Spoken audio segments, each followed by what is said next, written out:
Yo, what's going on, guys? It is Tom and welcome back to a brand new video, and this is the second from last, I believe the third from last episode of Schumacher Returns, episode number 17 I believe, and we are here at Interlagos for the Brazilian Grand Prix, and it is really starting to get to crunch time now in the championship. And as you can see, Michael's going up for his one and only qualifying lap here at the brilliant Interlagos circuit. And as we now make our way onto the start of the lap into the center S, you're going to try and pick out a braking point using the tarmac on the right hand side when it runs out as a reference point for the braking, and then you want to go through the center S nice and easy on the curbs, and then try and get the power down as soon as possible through turn 3 here, and then you want to really propel yourself nicely down your straight, and you want to literally just wait for the braking point at turn 4. This is where you want to really try and leave it as there as possible here, and then go into the third gear. Make sure you swing it in, run it out nice and wide, carry as much speed as possible through the corner. And so far we're only 2 tenths down on Kimi Räikkönen in the first sector as we enter the second sector now through this double apex right hander. Very tricky one because the back end come unstable here through the second part of that corner, then slowing it all down for one of the slowest corners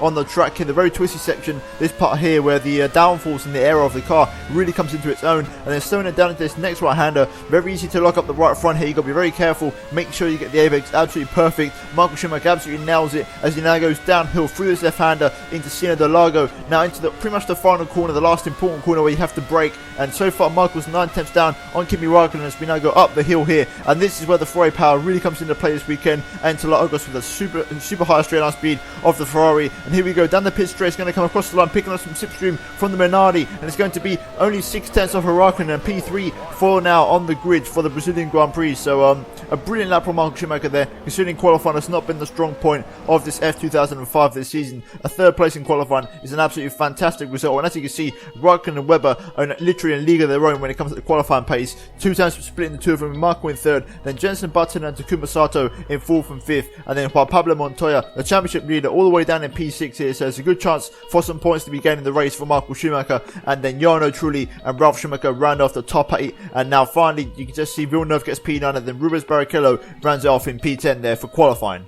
But now we're going to move into the race, and as you can see, all the cars are lined up on the grid, and we're going to gear up to the red lights here. Like I said, round 17 of the championship, it's getting to crunch time, and you really want to perform here. As you can see, the lights are on now, and they are green just about now as we get underway for the Brazilian Grand Prix. Michael actually bogs down a little bit on the start and gets a pretty poor start, dropping 2 positions from the start already. Montoya up the inside there trying to get past his championship rival Michael Schumacher as we go side by side through the center S. Montoya eventually literally shuts the door on Michael through turn 2 there, and Michael has to yield and back out of that for the time being. But as we now go down the back straight here on the exit of turn 3, Michael's going to look at the straight line speed in the Ferrari. He's going to fly past Montoya. He's going to try and get Jenson Button, but he just can't get him into the braking zone at turn 4. And Montoya's still trying to hang around the outside, but Michael being rough with him like Montoya was rough with Michael Schumacher through turn 2, squeezes him right onto the curb, and Montoya has to back out, which makes Trulli overtake the Colombian there. So, and now Trulli, speaking of him, he's trying over to sniff up the inside of Michael Schumacher there, but there's no room through that right hander just about yet. But overall, pretty poor start from Michael, losing a position.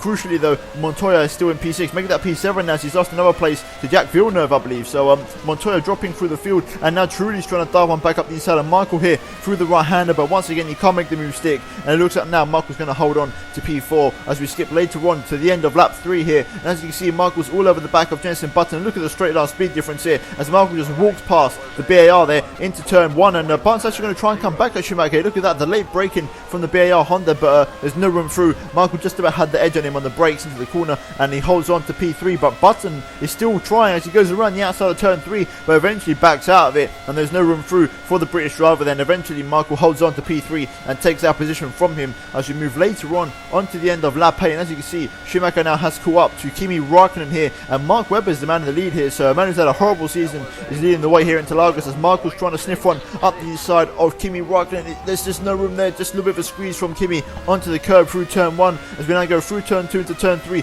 Michael just breezes around the outside of Räikkönen for some reason, decides to get out of the throttle for some reason, so maybe the car not feeling 100% stable and as good as Kimi would like it. But as you can see, skipping later on onto the end of lap 10 onto the start lap 11, Schumacher sets the fastest lap of the Grand Prix here at Interlagos, and there's not really been much action in this race, but it's because the pace that Webber and Räikkönen had was just literally ridiculous. They were so fast, especially Webber, and it took Michael 11 laps to catch up to Webber. And now onto the start of lap 12, Schumacher's going to try and make the move here on the Australian. As you can see, he walks past him them in a straight line. But similar to Jenson Button, Webber literally on the brakes, so late on the brakes, but this time, unlike Jenson Button, actually gets the job done on the brakes there, and there's contact between the two of them, and Webber actually goes onto the grass through turn 3. Meanwhile, Schumacher's on the outside. He's going to try and go past on the outside, but he squeezes onto the grass there. Webber squeezing Michael right onto the grass. A very naughty move. Michael tries to pick up the inside there, but Webber's got it covered completely, and a really fast action. Webber really wanted to get his first win of the season after a horrible 2005 season. As you can see, Michael's trying to get past him in any short way possible as we go into the double right-hander, and Webber once again still on the inside. Michael's on the outside, but look at the grip that Ferrari has there, and he manages to hold on to the position, and he's now into the lead of the race. Webber still all over the back of Michael, though, not wanting to let it go. He's trying to slide up the inside, but there's no room through there, and it looks like now Michael might have just had this wrapped up. No, I say that, I've just jinxed it. He's locked up the right front, and Webber's going to try and slide back up the inside here. As you can see, side by side through the left-hander, Webber squeezing Michael Schumacher right onto the curb. He goes clean around the outside of the 7-time world champion and retakes the lead of the race. So this race, I've got to say, not much action, but this final battle with Webber is really great to watch. As you can see, now going up the hill on the straight line here, in the straight line speed of the Ferrari, as you can see, it just walks up the inside of Webber, and hopefully this time that will be the move done and dusted. I think Webber is not going to try and respond into turn 1 this time, or is he? Yes, he is. He's going for it once again, but eventually this time he has to back out, and Michael Schumacher, I think he's got it wrapped up this time, going on to the last lap of the race. Webber's going to try around the outside once again here, but there is no room through, and it's looking like Michael finally has got this lead wrapped up onto the last lap of the race now, and Webber's going to try one more time, a last gasp effort into turn 4, but he just can't make it stick, and that was the win gone for him. As you can see, he's skipping onto the last corner of the last lap. As you can see, Michael's going to come through to win the Brazilian Grand Prix in dramatic fashion, and what a race that was. An absolutely cracker. Literally, so nothing happened in the entire race, but that last 2 or 3 laps were just absolutely incredible to commentate on. A brilliant battle from Mark Webber there with Michael Schumacher, and eventually it was actually Webber who lost out, with Kimi taking P2 and Montoya finished in P4, and look at those three covered by 0.2 of a second. So that must have been literally so close across the finish line. Must have been like a photo finish or something, but those three very close across the line. Then Jenson Button in P5, Trulli in 6th, Jack Villeneuve in 7th, they get some points, and finally Ralf Schumacher in P8. But looking at the driver standings after that race, you can see that now the lead is down to 7 points with 2 races to go. So things are starting to get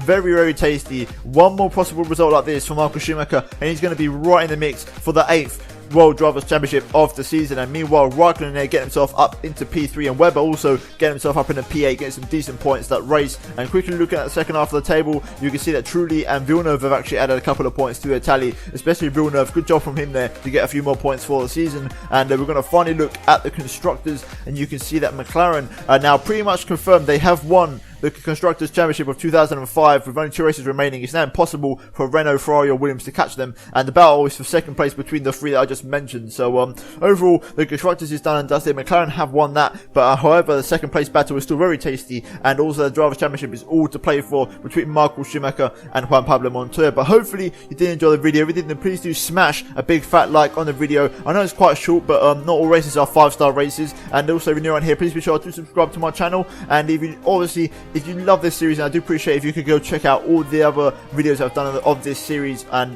this entire season, so you guys understand how we got to this point. But we've only got 2 more races left after this. Hopefully you guys come back and tune in for those ones. I'm sure they're going to be an absolute cracker, and fingers crossed, can Michael Schumacher win his 8th World Championship? We'll have to wait and see. Goodbye.